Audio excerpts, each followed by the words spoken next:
Zipper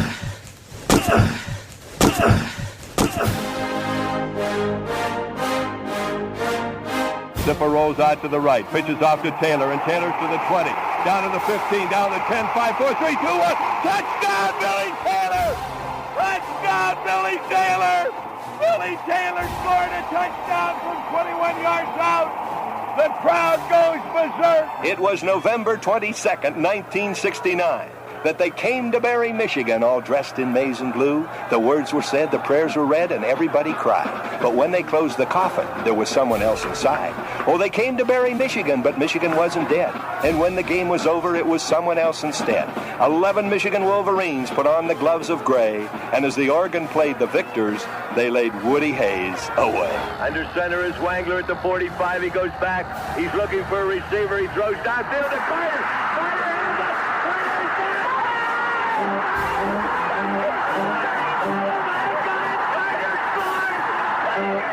Who's got it better than us? Nobody!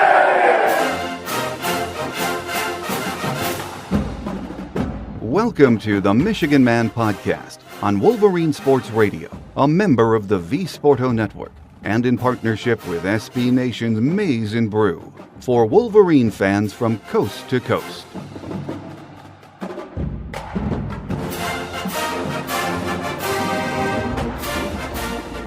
Go Blue and welcome to the show. I'm your host, Mike Fitzpatrick. On our Visitors Edition today, my guest is Penn State radio play-by-play voice Steve Jones. We'll join him in just a minute. This Saturday, we travel to Happy Valley for the last road game of the season. For both teams, there is much on the line. Penn State is 7-3 and has shown improvement in most areas this year. On offense, they get better each week, led by standout quarterback Christian Hackenberg. On defense, it's business as usual. Penn State is young, but very solid at every position. This might not be one of their great defenses, but it is very good. They don't have a signature win yet, so that is what makes Saturday's game very important to this young team. A win over Michigan gives them that win and sets up their season finale in East Lansing.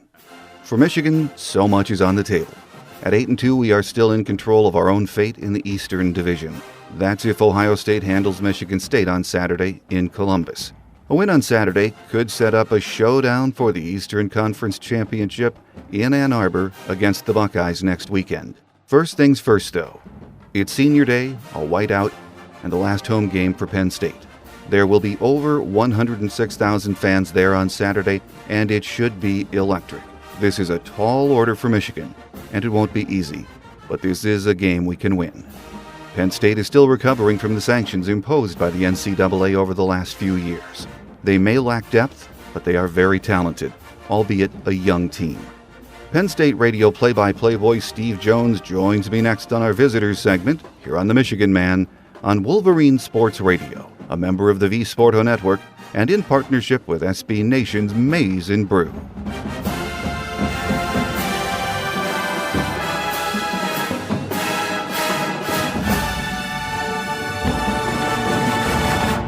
Back with us on our Visitors segment this year is the radio play-by-play voice of Penn State football, Steve Jones. Steve, great to have you back with us this year. Mike, great to be with you. Well, Penn State's coming off the bye week, Steve, and I was looking at that last week thinking, okay, they played 10 games. That is one late bye week. Crazy time of the year to have it, isn't it? Yeah, it really doesn't work out very well. I think idealistically you'd like to have it after probably anywhere from week 5 to week 8, somewhere in there. Week 10, you feel like at that point you're running on fumes a bit.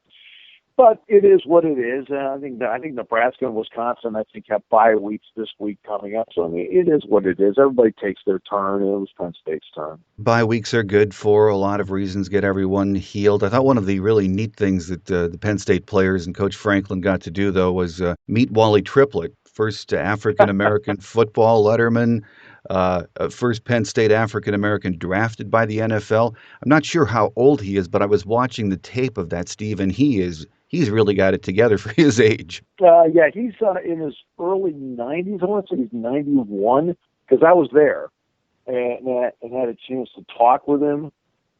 Sharp as ever. His wife, same thing. His wife's a former school teacher, also very, very sharp. Wally's the first African-American period drafted by the NFL. period. Not just Penn State, but by anyone. I think he was somebody who was a trailblazer along the way. And Penn State played in the 1948 Cotton Bowl with Wally Triplett. Do you think there was a lot of acceptance at the hotels and restaurants for that?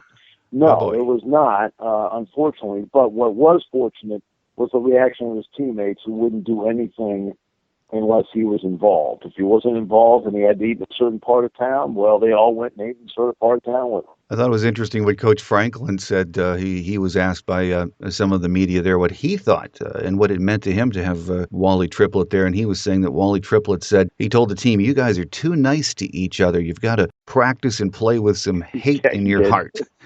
Yes, he did. Yes, he did.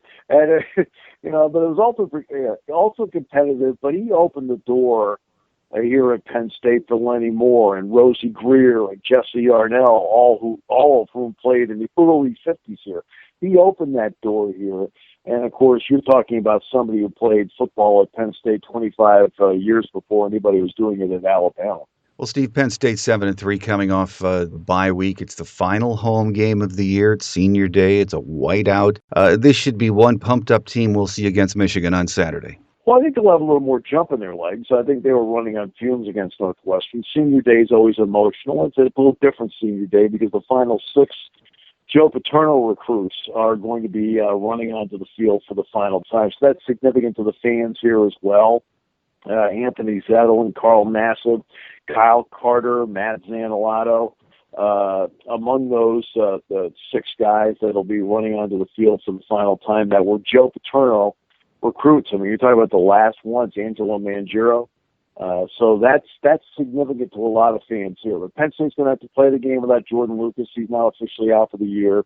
That means Malik Golden is probably going to have to be the guy that steps in at that safety spot. The whiteout's always a cool thing here. And I think what's great about the whiteout or a gold out or a stripe out or anything like, and whatever out it happens to be, is it gets the fans engaged in the game and makes them think that they're an influence on the game. And the whiteout here is something that's been a lot of fun, very successful, and it makes the fans feel like they're a part of what's going on. Yeah, it's one of the great sights in college football. Very cool at night, maybe a little bit different at 12 noon, but all the same, it's one bizarre sight. Yeah, it's been done in the day here before. So it's like, a lot of people are complaining, it's not a night game. It's November 21st. What do you want? Yeah. Somebody going to put an ash can in every row? I don't think so. Well, Steve, James Franklin in his second year as head coach. Are most Nittany Lion fans pleased with the program that he's putting together right now? I think most are, and most get it. Some don't. I think everyone thinks it's back to normal here, Mike. It's not back to normal here. When you have on a roster 77 recruited scholarship players, and 50 of them were recruited by James Franklin over the last 18 months, that tells you how far behind you were. And they were, all this sanction stuff was meant to put Penn State in a hole they had to dig out of. Well, they've been digging out of it. They've been able to, they're going to go through their 4th year of this thing, and they're going to be over 500 in all 4 years, which I don't think anybody out there thought that was going to be possible. But they've been able to do, and that shows some guts and perseverance among the players in the program and the coaching job that's been done to get them to this point. It's a young football team, a very young team. When you have, again, 50 of the 77 guys on there that happen to be, James Franklin recruits, well, 47 of those 50 are either freshmen or redshirt freshmen right now or sophomores. That's how young they are, and they have a lot of kids literally playing across the board here. So the future is bright, but it also means with it growing pains. As Joe Paterno told me many times, he said, youth is a disease, Steve. He says, but there is a cure. As you mentioned, Steve, the recruiting hits the program took during sanctions. Amazing that the team has played so well through it all. And when you look at the recruiting, Coach Franklin's class was a good one. Coach O'Brien's classes were good, too. The 2016 class, though, is shaping up to be really a top 10 group, just an outstanding haul. It looks like he's going to pull in. How long do you expect it will take for Coach Franklin to get this program back to elite status? You can go out and you can fix your wide receiver group, your running backs, your linebackers, your secondary in a heartbeat. All right, you can get guys in here who are great athletes to play and get out there right away and play. The one area that you can't is offensive line. Mm-hmm. And that's the part where you need to recruit it, develop it, get some experience with it, and then finally take off. They've had to really work around that because that's the area that before James Franklin got here, and because Bill O'Brien really thought he had 15 scholarships each of the 2 years he was here, they didn't recruit many offensive linemen because they were going to try and do the best they could to work around it. Well, now that's where their heavy emphasis is on recruiting, and the guys they're bringing in the class in February, combined with a couple of guys that are redshirting this year, and they give them an opportunity right around that 17, 18 year where suddenly, you feel like they've got everything kicked into another gear. Well, even through the dark days of the sanctions, Steve, Penn State fans supported this program amazingly. What a great fan base it is. We all knew that, and you guys know that there. But that has to mean a lot to these current players, and especially a new coach like Coach Franklin. Well, it does mean a lot because they're averaging a little bit better than 99,000 a game here right now, which has been tremendous. And they're 6-0 at home this year, which has also been great. And the fans have had a lot to do with it. I think when this whole thing hit the fan 3.5 years ago, a lot of people thought that, they'd start losing games, people would just walk away, and that stadium would have 30 to 40,000 people in it. But there's certain programs, I think, across the country that have the ability to withstand all of this. And those programs are the Ohio States, the Michigans, USC, Penn State. There's only a handful of them, Mike, that can, I think, withstand this. And it turned out that Penn State was one of that handful that could withstand it. And I think now you're starting to see the bounce back within the program because it's showing it the fruits of recruiting down the road that I think opens the door to getting this back to where you talked about elite status. Well, Steve, let's talk about the young man who plays quarterback for Penn State, Christian Hackenberg. He had an amazing freshman year. Then some critics called last year a sophomore slump. Your thoughts on his play, though, so far this year, Steve? Taking much better care of the football, Mike. I think he has 13 touchdowns, just 3 interceptions this year. And that's been one of the keys. He's really done a good job of staying away from the big mistake in a game. And he's been throwing touchdown passes, managing the game well, does a lot of good stuff on check with me at the line of scrimmage, gets them into the right play, gets them into the right read. He plays like a veteran quarterback. He's very smart out there, has a really good feel for the game, watches a lot of tape, throws the deep ball really, really well. The short to intermediate ball, it's a mix. Sometimes he throws it really well and leads you in the yards after the catch. Sometimes he doesn't. That's an area he's going to have to improve. But he does a good job now of really feeling the pocket, stepping up in the pocket, making some plays. And the receivers out there have done a good job. And getting Saquon Barkley into the mix at running back has helped make him a better quarterback, too, because Penn State can now go with a play action fake to Barkley. You have to immediately respect it because Saquon's that good. Well, we all know Christian Hackenberg, who he is and what an outstanding talent he is. But can you give Michigan fans an idea of where this offense has improved this year and some of the key players on that unit that we're going to see on Saturday? Well, where they're better is Saquon Barkley. Saquon Barkley, I don't think he's a better freshman running back in the Big Ten. And you'd be pretty hard-pressed to find a better freshman running back in the country in terms of overall skill. He missed a couple of games, but he's creeping toward becoming Penn State's second ever 1,000-yard freshman runner. And he breaks tackles, 4.41 speed, powerful lower body, and he's a guy that has to be watched.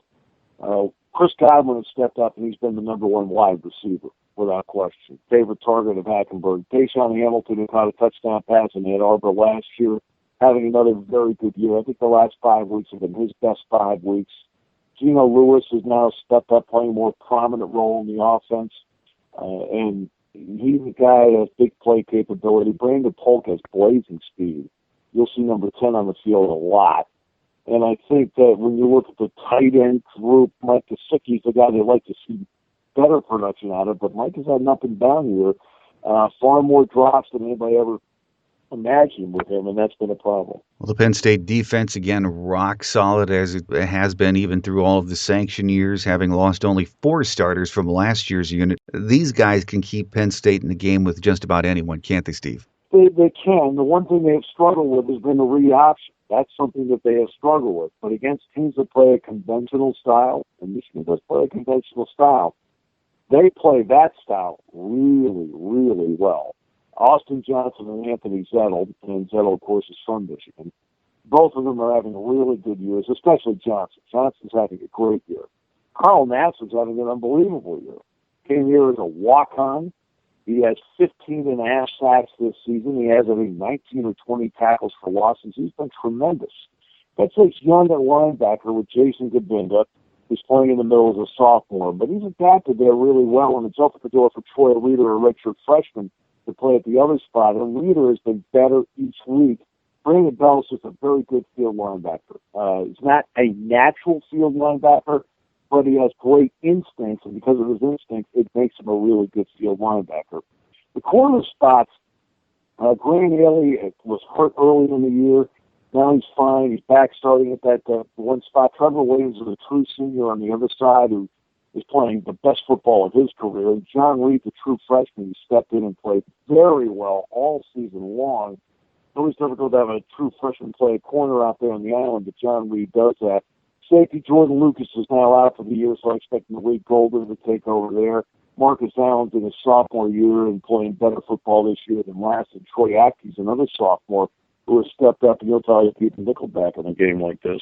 On that defense, you just mentioned Anthony Zettel, who's from up in West Branch, which is up in northern Michigan. He was a big-time player. That's a really, as we all know in Michigan, we call it up north. It's a very rural area, but he's had a great career for Penn State, hasn't he? He has had a great career. All Big Ten selection a year ago, playing at a high level this year. Has had a tough personal year. His father died of cancer in September, and it was awfully hard, for him. He went back and forth to Michigan. I think they found that his dad Terry took a turn for the worse in late August.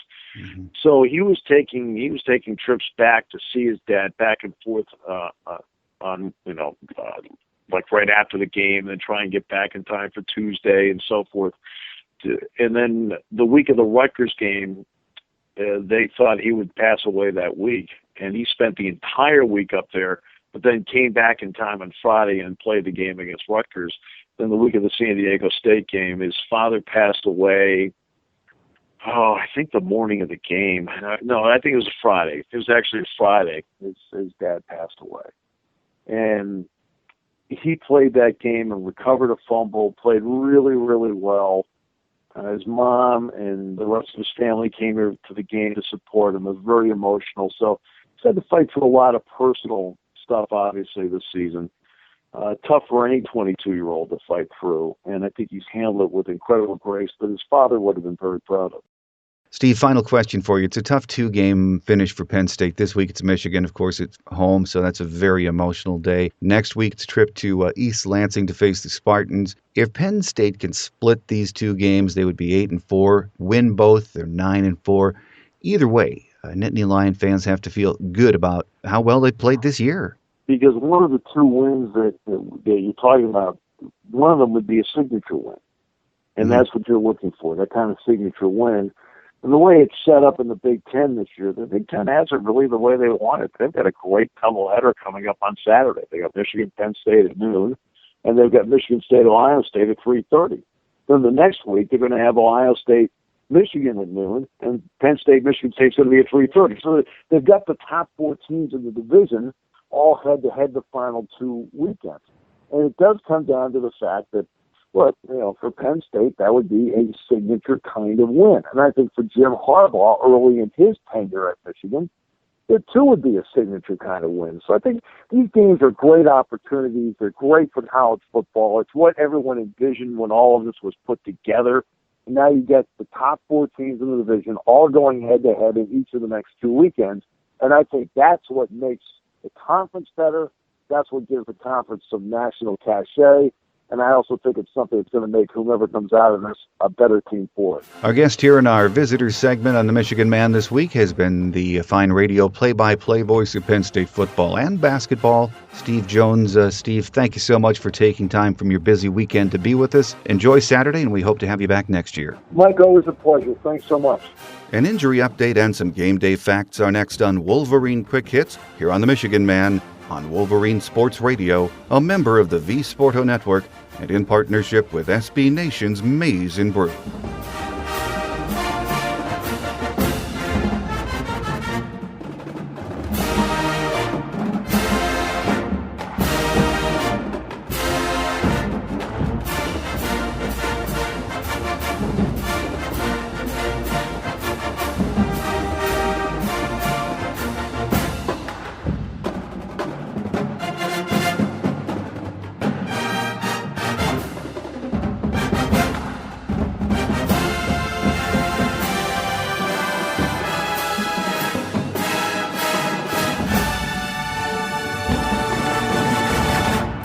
On Wolverine Quick Hits today, nothing to add on the injury front since Monday's presser.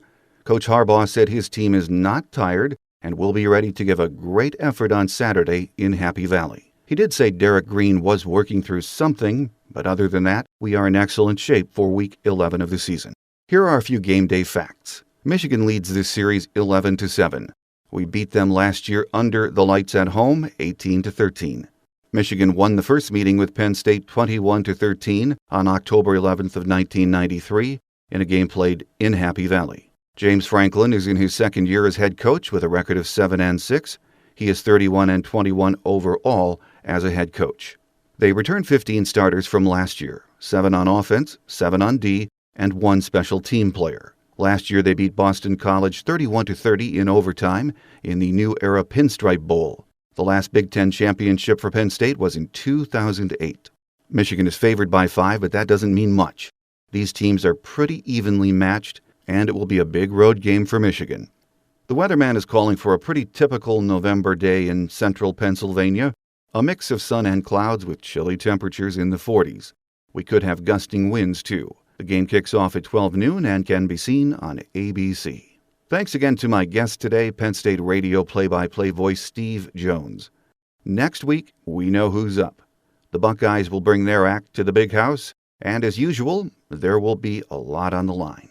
On Tuesday's Game Day edition, my guest will be Michigan beat writer, the angel of the Big House, Angelique Chengelis from the Detroit News. Longtime Buckeye beat writer Tim May from the Columbus Dispatch will be with us on Thursday's Visitors Edition, so I hope you'll join us for both of those. Before we get to the Buckeyes, we need to take care of business against Penn State, which will not be easy. They are young, but this is a very good and improving team. I'm your host, Mike Fitzpatrick.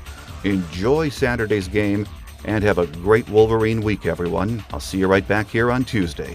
Until then, take care, and as always, go blue. Thanks for joining us today on The Michigan Man, here on Wolverine Sports Radio, a member of the V Sporto Network, and in partnership with SB Nation's Maize and Brew. Our listener lines are open 24/7 for your calls at 313-263-4842. That's 313-263-4842. Or email us at themichiganmanpodcast@yahoo.com. That's themichiganmanpodcast@yahoo.com. The Michigan Man podcast is produced at the studios of Robin Lynn Productions, Allen Park, Michigan, and is not affiliated with the University of Michigan. Go Blue!